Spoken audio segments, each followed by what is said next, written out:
அது எல்லா ஜோசியர்களுமே தவறானவன்னு சொல்ல முடியாது. எல்லாருமே காசு வாங்கிட்டு ஏமாத்துறாங்கன்னு சொல்ல முடியாது.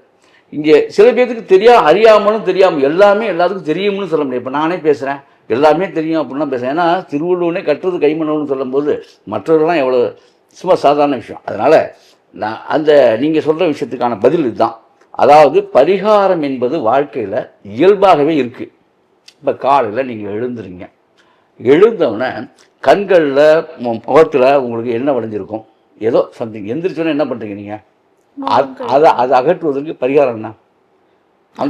இல்ல அது இயல்பு நிலையில காலைல எழுந்தோன்னு பரிகாரம் சொல்லுவீங்க. பயன்படுத்துறீங்களா நீங்க? ஐயோ பரிகாரங்கிறத ஒரு தவறான செயலாக பார்க்குறீங்க. வாழ்க்கையே பரிகாரம் தானே. உங்களுக்கு உங்களுடைய அழுக்குகளை அகற்ற தண்ணீர் தேவைப்படுகிறது. தண்ணீரில் கழுவிக்கிறீங்க. அதுக்கப்புறம் பசி எடுக்கிறது, அதை போக்குறதுக்கு சாப்பாட்டை தருவீங்க.